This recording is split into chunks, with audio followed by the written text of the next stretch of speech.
17,836 pesos na gamit sa farm ang binili ko sa Shopee. Okay, dito meron tayong binili na worth 8,195 at 9,641. Ang mahal naman yan, Call of Duty. Ganun talaga. Unbox natin yan. Ito yung mga binili nating trapal. Pang palit doon sa Trapalate Chickenarium. May 3 repairs din tayong ginawa sa farm mula sa pinsala pa rin ng aghon. Kaya tara.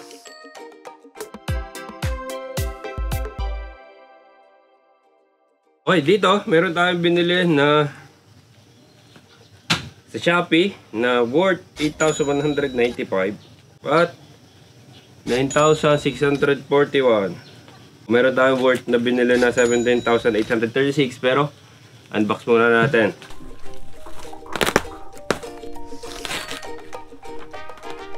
So ito yung mga binili nating trapal.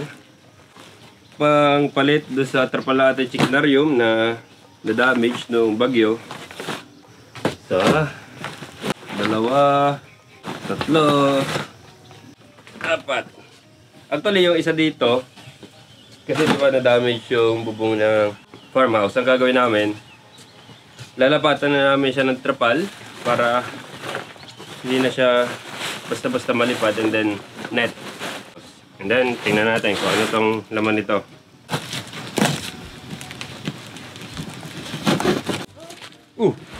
Kahon, sa loob ng kahon.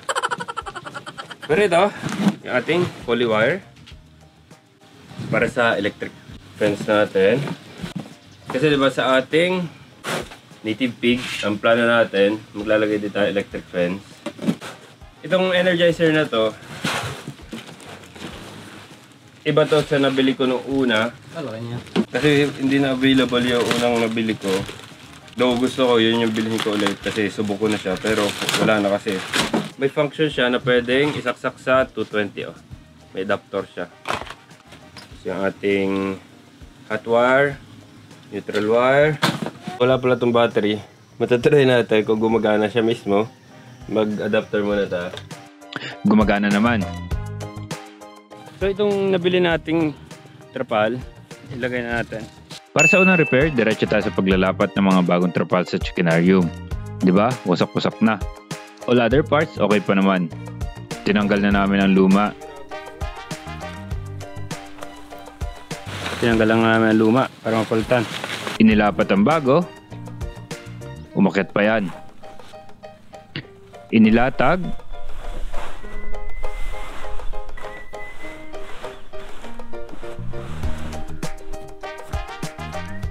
Talian na natin.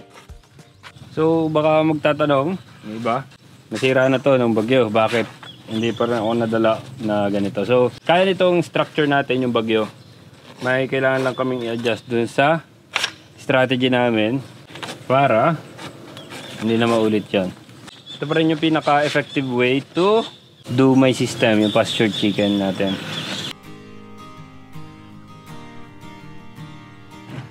Okay, naitali na namin yung bago natin bubong. Buksan natin tong mismo chickenarium. Set up natin, iangat natin. Tulad ng pag normal days. Tukod lang yan. At inilagay ang triangle na pangtapal. Yan. Kailan lang. Itinali pa ulit ang mga kailangang itali. And done. Okay. Tapos na ito isang chickenarium. Parang wala nangyari. Yun tayo sa isa. Dito sa chickenarium na to, ito yung may laman ng bumagyo. May butas na to. Butas. Ayan, may mga butas. Doon hindi siya natanggal. Pero, ito, umurong na siya at wala na yung pagkakatalo niya. Pangit na yung sipat niya. Kaya, papalitan na natin niya. Kailangan muna alisin ang mga palapa.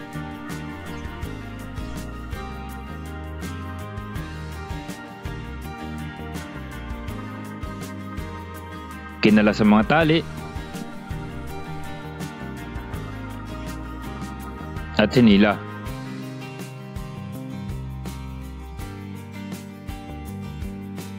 Aba, ipaghila namin, kalokohan na naman ni John Paul. Akala ko nakasabit, aba hinihila pala kaya maganit. Inilatag.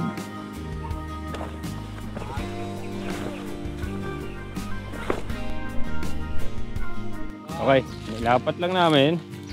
Tatalian.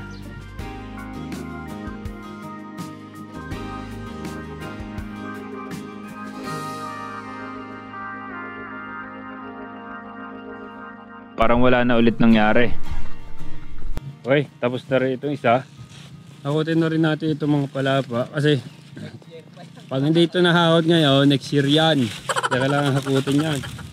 Hinakot na rin ang mga palapa, kinarga sa tricycle. Marami-rami din pala talaga yon.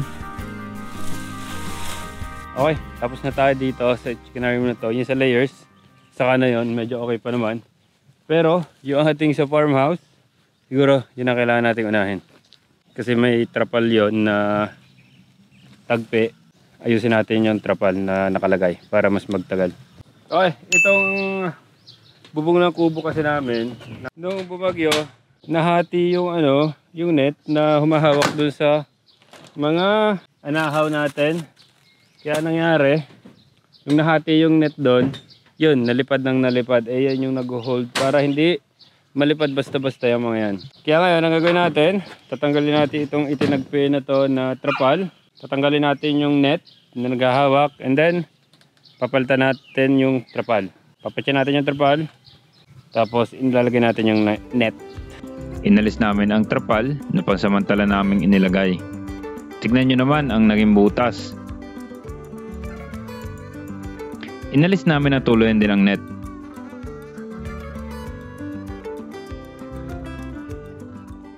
Ayan naman. Nagkaroon na siya ng mga tubong halaman. Ilagay natin itong trapal. Ito ay masasakop na yung buong bubong ng ating kubo. Nilatag ang trapal.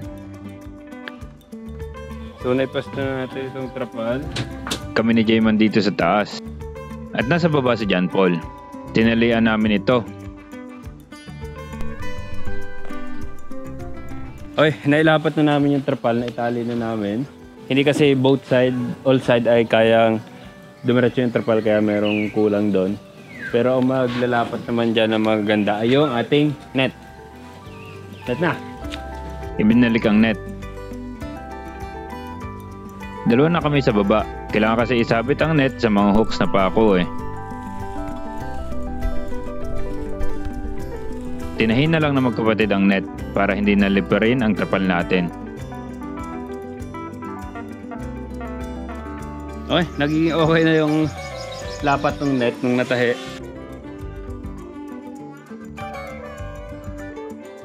Pagbaba niya, nag-video si Jayman.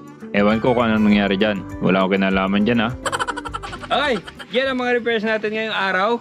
Yan, ang isa sa repairs natin mula pa rin sa bagyo at meron pa tayong mga susunod na kailangan repairs. Utay-utay lang. Pero first things first muna. Yun lang, maraming salamat. Subscribe and peace! Woo!